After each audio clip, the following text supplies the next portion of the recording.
Perfect. Good morning, everyone. It is 9:31 on May 25th. We'll call this meeting to order. Do I have any additions to the agenda?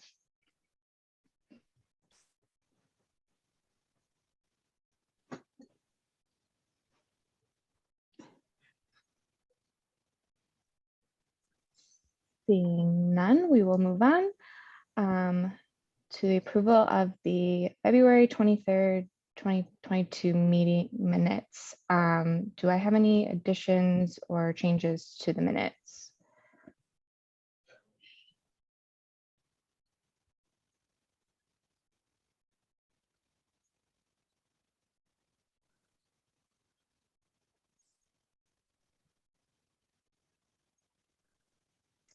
Seeing none, do I have a motion to approve the minutes?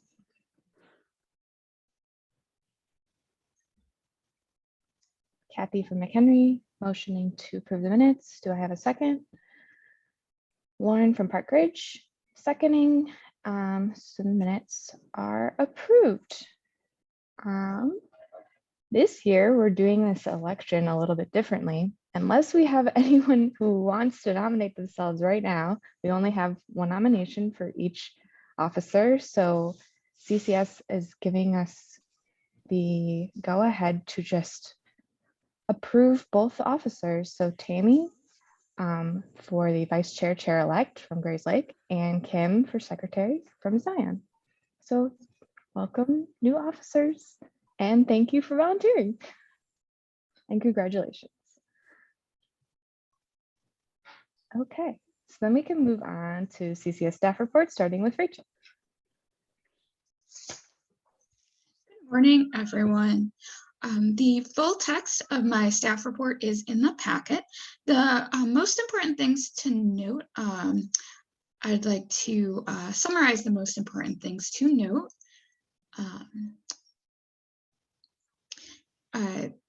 The Polaris 7.2 upgrade of the training server will be scheduled soon. We have not set a date yet, but we'll let you know as soon as we do. The serials training on the new features will need to wait until publication patterns are fully functional.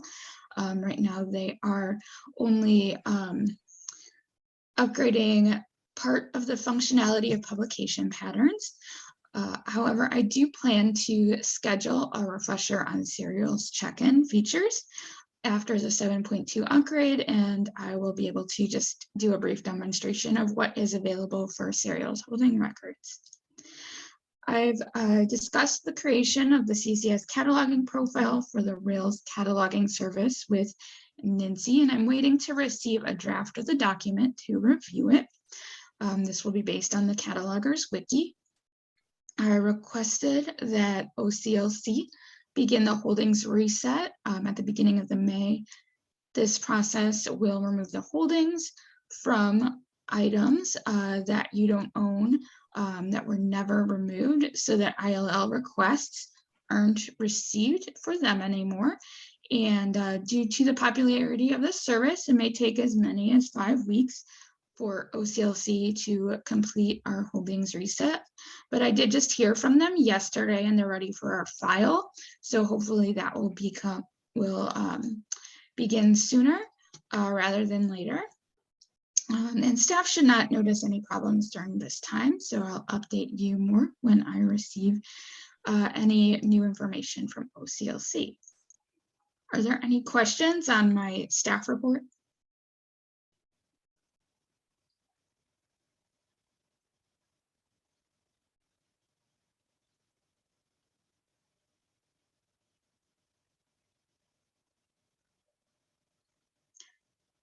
Okay, Deborah?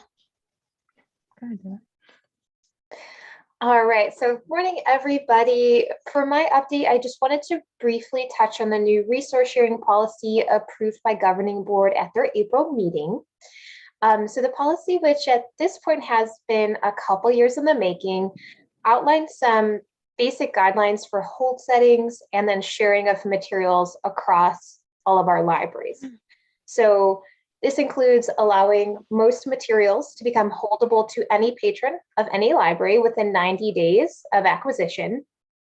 So we'll be streamlining this by requiring libraries to use the Polaris Days Pass First Available hold setting where appropriate, and then loaning any items that can be safely transported in delivery to all member libraries. So basically not imposing pickup location restrictions unless they're necessary.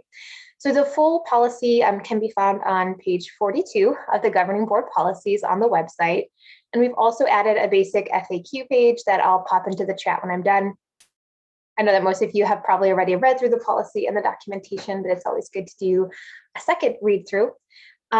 So one thing that I will note is that the policy does allow libraries to continue to have hot and other special collections that are limited to just your patrons, like Library of Things collections and hotspots. So you can continue to have flexibility over those like very unique and niche collections by limiting them to just your patrons. So the goal is to roll out the policy by July 1. And CCS is working with staff from each library to review your existing item templates and practices, and then identify where changes might be needed to comply with the policy. So I will say many of you are already following the guidelines set in the policy, so you may not actually see any impact or change to what you're currently doing. So hopefully the transition will be very smooth for everyone. So thank you to everyone in this room who is working with me in the ticket I opened for your library. I will say I've got 28 different tickets open right now. So thank you very much for your patience as I work to answer all of your questions and get back to you. So if you have specific questions about how the policy will impact your library's practices, don't hesitate to reach out to me directly or open a ticket so we can walk through your questions together. But for today, does anyone have any broader or more general questions about the policy?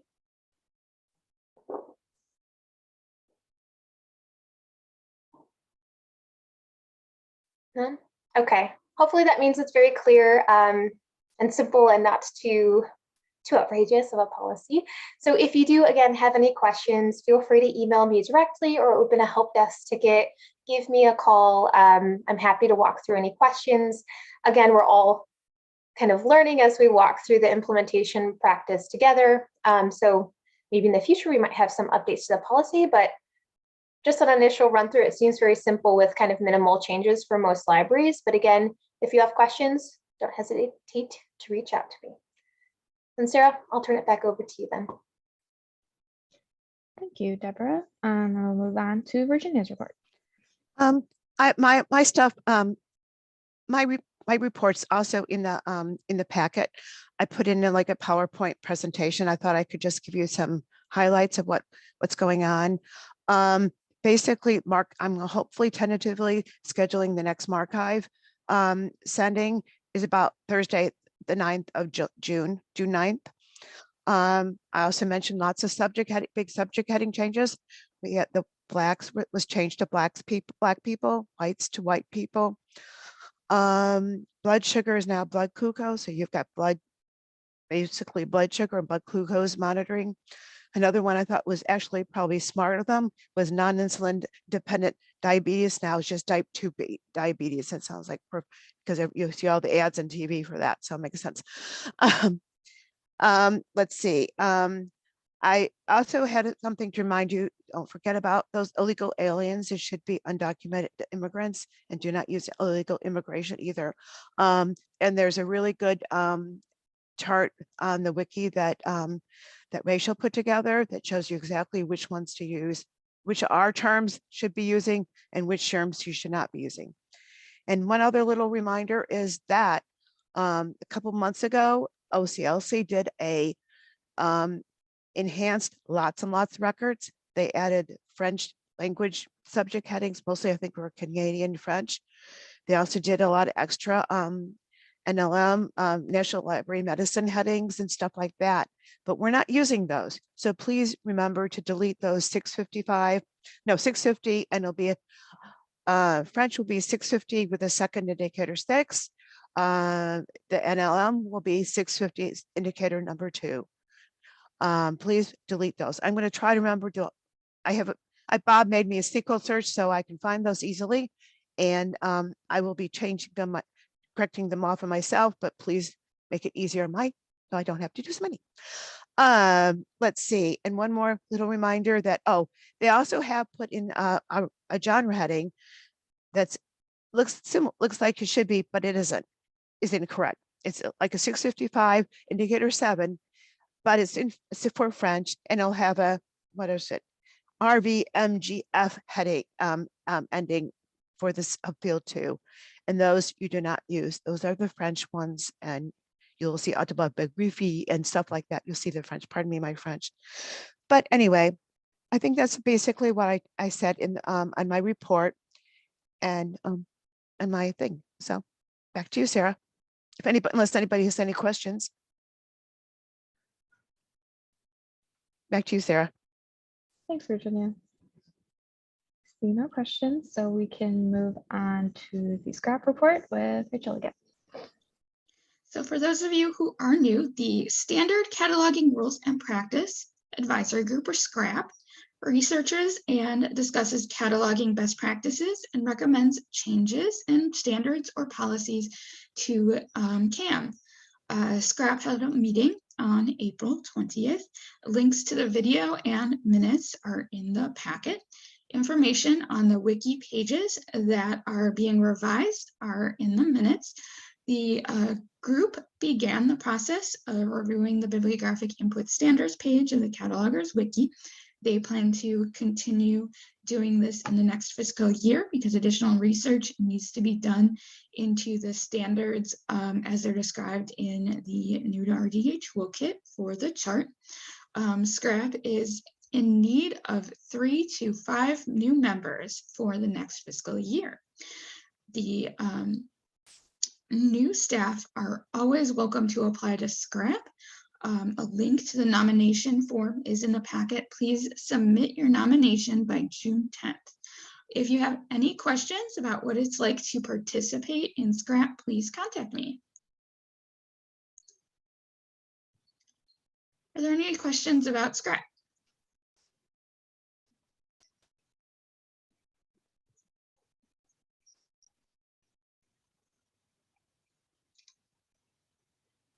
We did have a question for Virginia, which she's answered in the chat, but I'll just read it aloud. Some headings will have a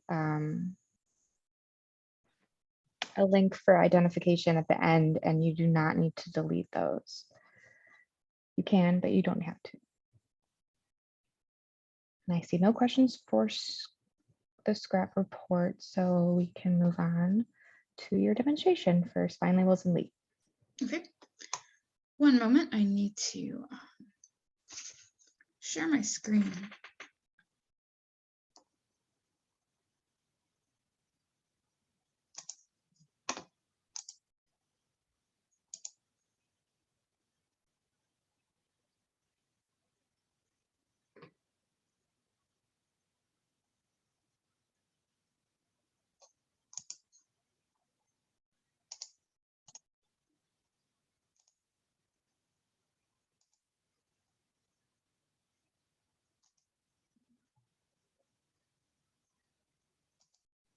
Okay, can everyone see my screen?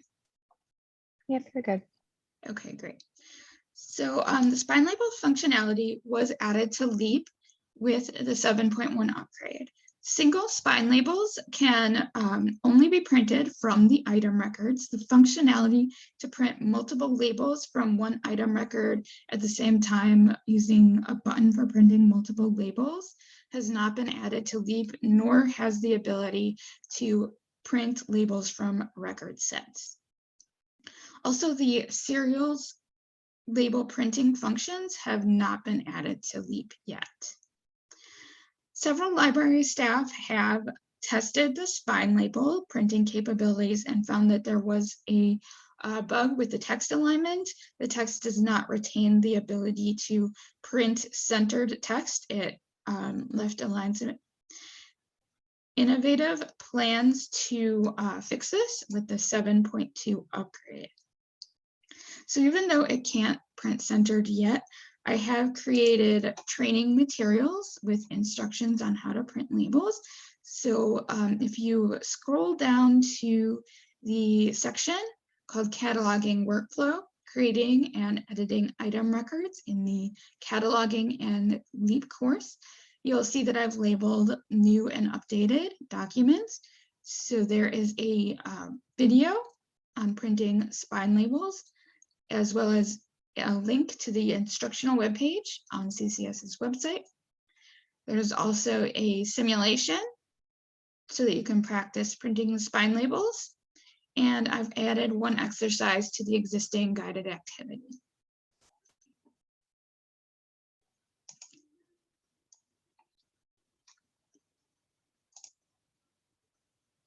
You will also be able to find the printing spine labels and LEAP instructions under the cataloging department and LEAP software page.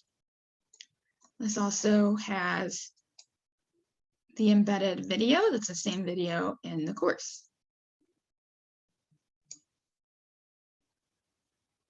So if you do use left aligned labels, feel free to get started printing labels with LEAP. But if you use centered aligned labels, you'll need to wait until the 7.2 upgrade fixes the problem. So I'm now going to demonstrate how to print labels in LEAP. The spine label printing settings are synced with the client. If you do need to change the printing settings, you can access the settings by clicking on your username and then settings. So this opens the print options page. Label options are at the bottom. If you do need to change these print label options, they will sync to the client. So you should just remember that if you go back and forth between the two to check your print label options. So these are the same as the one in the client that are found under the cataloging drop-down menu. And then if you press the button that says options, or the item that says options, you will open the print options. So this has the same label types as the client. If you check the uses label manager default box, this will retain the label type as the default label type. And this has the same print methods as the client and functions in the same way. Quick Print prints the label immediately when you press print without opening the label manager.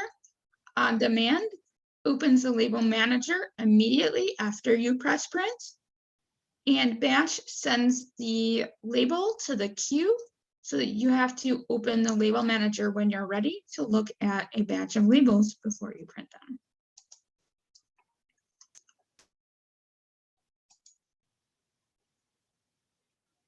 So I'm going to now open up an item record.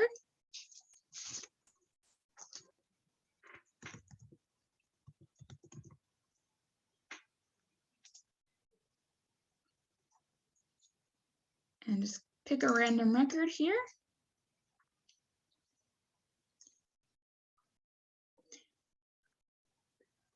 So the option to print labels is under the Actions drop-down menu in the item record.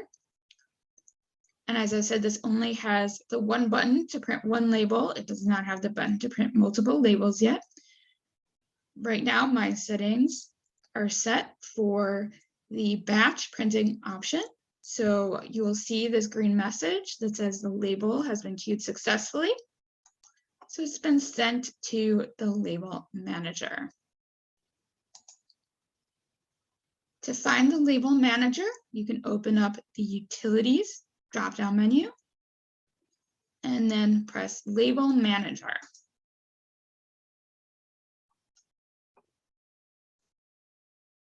So this opens up to the preview screen. You can click on a label and then edit it directly in the label. For those of you who do use spine label sheets, instead of the feed rules, you can copy and paste the text if you need to from one label to another, so that you can start in the middle if you need to. And then to print the labels, you open the Actions drop-down menu and press Print Labels. So this opens up another preview screen. This is like a PDF preview screen. And then you have to press this print button again to open the print dialog box. So I don't have an actual label printer, so you'll see it's not going to look properly on my screen, but it will on yours. One thing that is different about the label manager in LEAP is that Innovative has plans to move all of the label settings for configuring the size of the label page and the content to system administration, because library staff don't have access to that.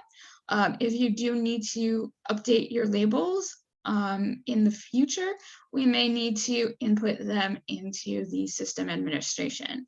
Right now, they are synced with the client, so as long as we still have access to the client, it should function the same as the client, but we'll still need to do some testing in the future to make sure that all of the labels work properly.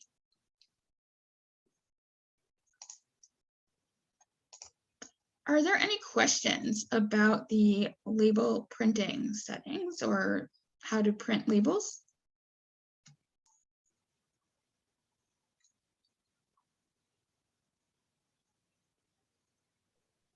I have a question, Rachel.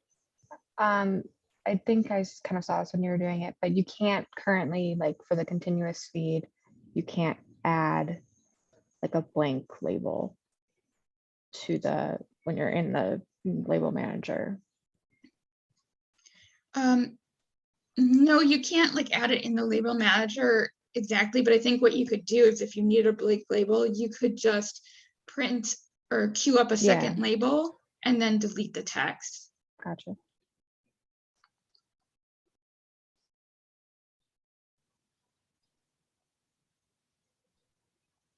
Any other questions for Rachel?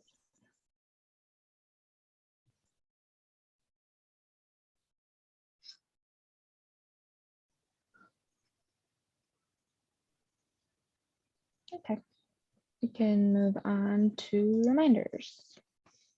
Okay, one moment. I need to share my screen again.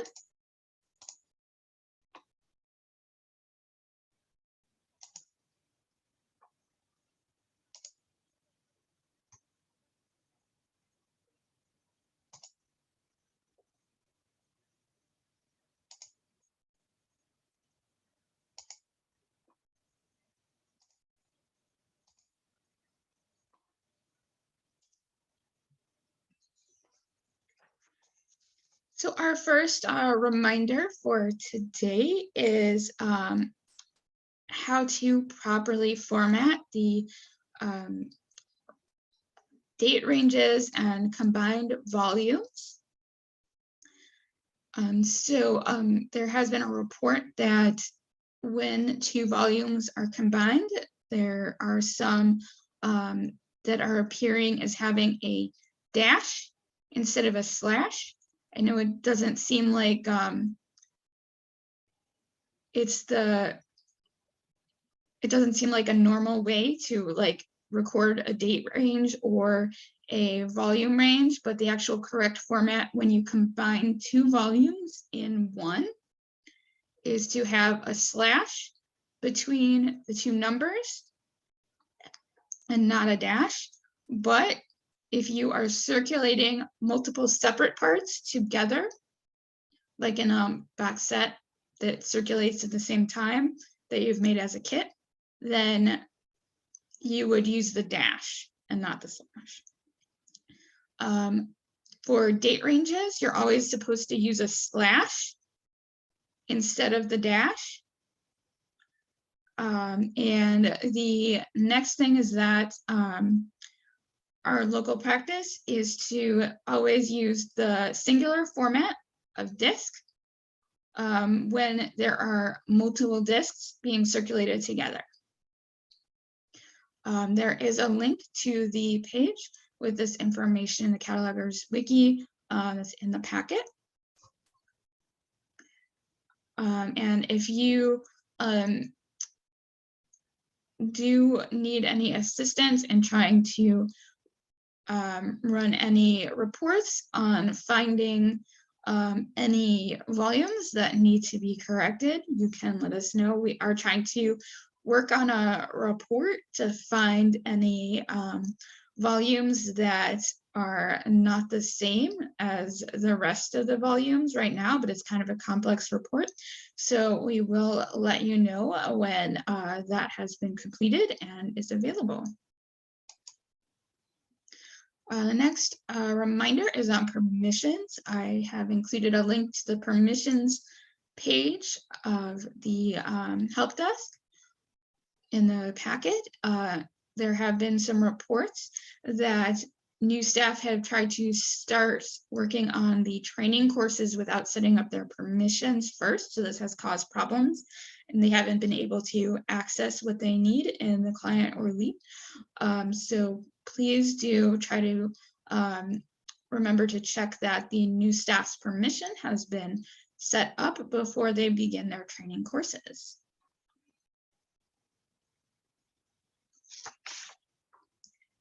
Are there any questions?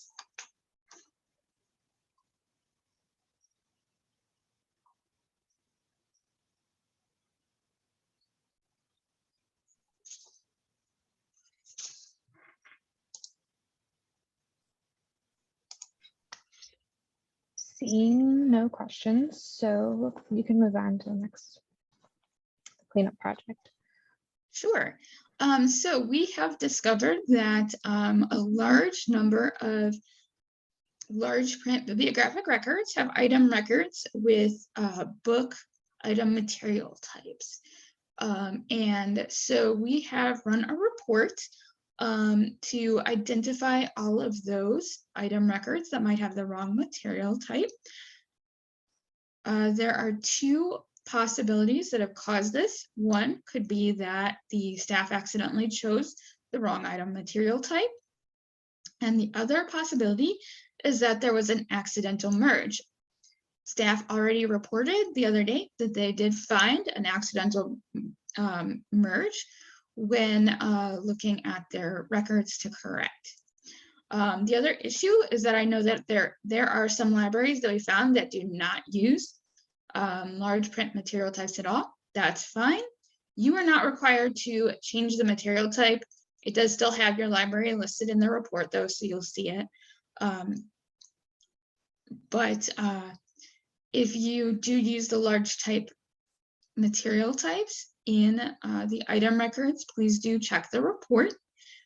This can be corrected quickly as a bulk change after you have identified that there are no accidental merges that have occurred. And this report can be found in the extra special section of Rev reports. So this is kind of closer to the bottom and it is called large print mismatch. The packet does include a link to instructions of how you can create a record set because you can actually use that report to copy all the barcodes into a text document or a separate Excel file just for your library. Upload that file of barcodes and create the record set in Leap from that file of barcodes, and then quickly bulk change those large print material types if you need to. But the caveat is that I'm not sure how many were accidentally merged. So you'll need to take a look at that to see if there's a way to easily identify it. I know that when we received the report of when that was merged, she could tell that it was merged because all of the items on that one record were regular print and there weren't any large print. So that could be one indicator. Do you have some questions that are coming through? How often do you rerun or update the report? Right now, this is a single report and it has not been set to update. But if you're interested in doing that, I will talk to Bob about rerunning the report on a regular basis. And Nora commented she was able to create the record set without creating a new spreadsheet.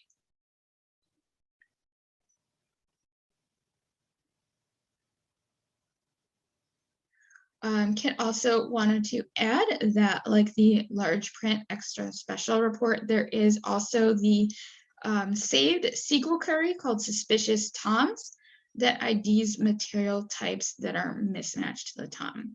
That is also a great cleanup project for you to do if you have any extra time on your hands over the summer. I know sometimes there is some extra time to work on projects over the summer.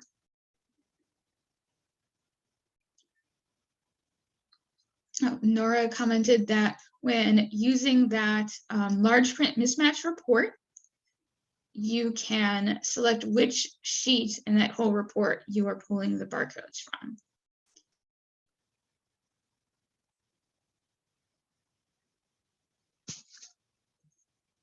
from. The site for the Rev reports is the one that's reports.ccslib.org. You can also find a link to that from the member tools on the CCS webpage. Are there any other comments or questions on large type material types?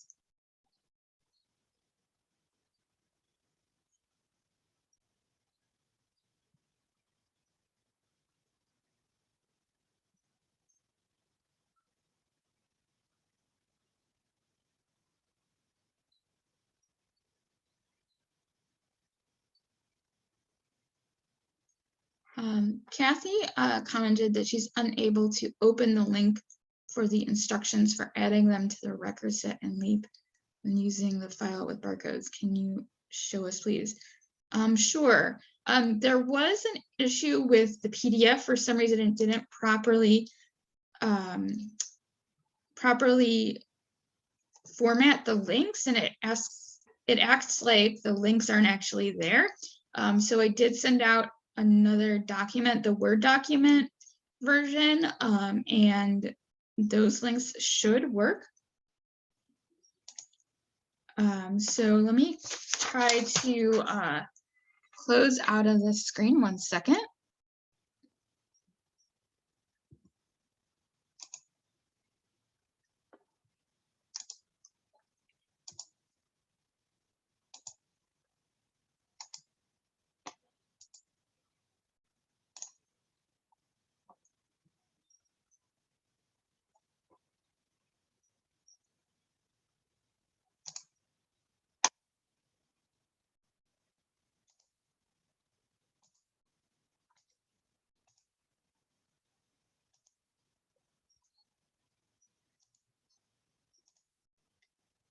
Okay, so I'm going to show you where this is from the CCS homepage.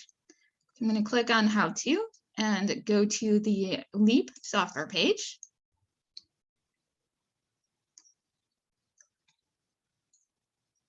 This is located under Record Sets. And it is a page called Creating and Modifying Record Sets in LEAP.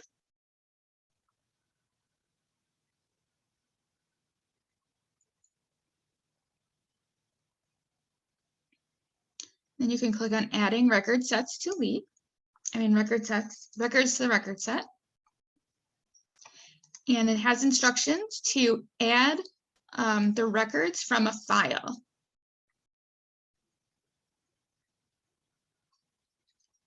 You can then select the file, and here it shows you where you can choose the worksheet and column.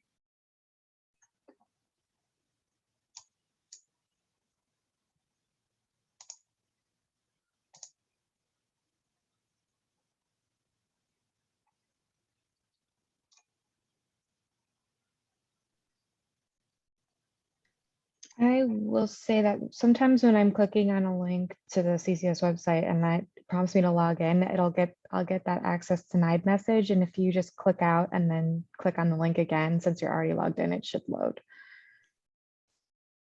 You can also try refreshing the screen. I do Gotcha. get that message myself sometimes. It's Yeah. an odd glitch.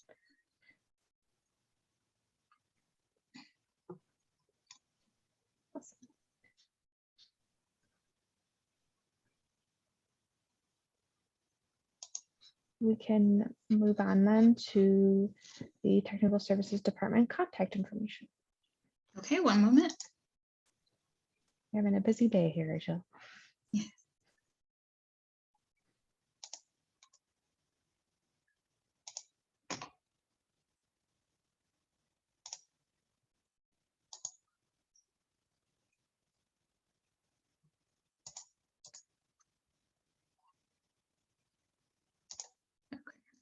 I'm going to share my screen again.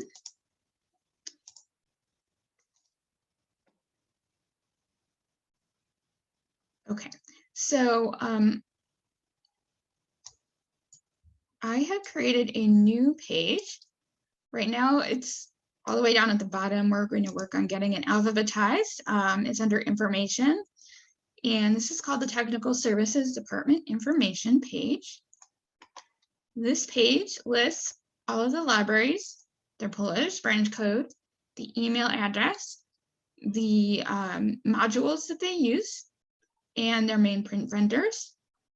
If you have any updates to your main print vendors that you would like to add to the page, or updates on the modules that you will be using, please let me know. I created this page because I've heard that some libraries do like to contact a library directly instead of using the listserv for specific types of advice. I still want to encourage you to use the listserv so that everyone can benefit from their questions, but I know that this could potentially be beneficial if you have questions related to acquisitions and purchasing from specific vendors, or setting your accounts up with other vendors and so forth, or specific questions about library policy that is not specific to, or is not just for all of CCS members, but just for your library. You're welcome to contact a specific library for advice. And this will help you find those email addresses when you need to contact departments. So this is located under acquisitions, cataloging, and the serials pages, so that you can find this under information for all of those pages.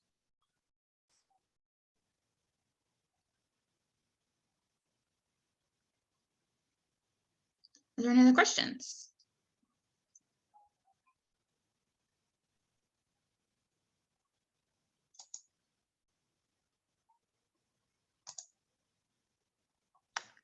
I see no questions. Thank you very much, Rachel, for setting that up. We can move on to the open forum. Does anyone have any questions, comments, anything you want to discuss? And I usually lump announcements in there as well. If anyone has any announcements. Brian has put in to please vote for the Idea Lab suggestion submitted by Jamie and Rachel that they emailed the CATS list Monday and yesterday. Even though they might not apply to us, Ela is interested in seeing them add it. Thanks.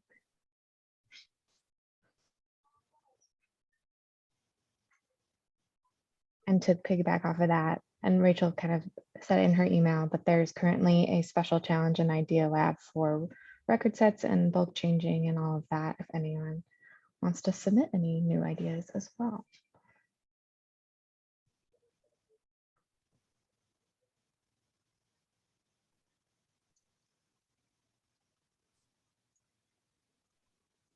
Kathy asked, will there be training offered on creating our own SQL searches or for e-resource records? We have added the idea for scheduling new SQL training to our list of training options for the next fiscal year. So we will be looking into it. We are thinking about creating an online course on SQL training. And in the past, we have asked Matt Hammermeister to do live training for us. So hopefully we will be able to create training material so that we can do it ourselves. So there are plans for that. We have not thought of creating any training for e-resources records yet, but Kathy, if you could email me or create a help desk ticket on more details on what type of training you're interested in and what questions you have about e-resources specifically, so that I know what our training needs are, that would be very helpful.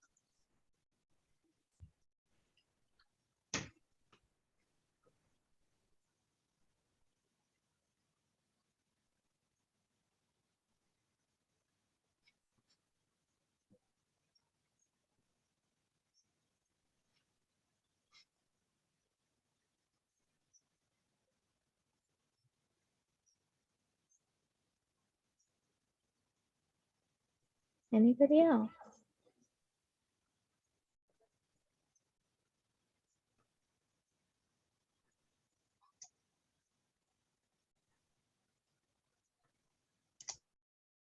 Our next meeting is scheduled for August 17th. All of next year's meetings will be on Zoom again. Rachel put a full list of next year's meetings in her packet. And Lauren will be taking over. So I'll look forward to that next meeting. And thank you from Lori in the chat. Do I have a motion to adjourn?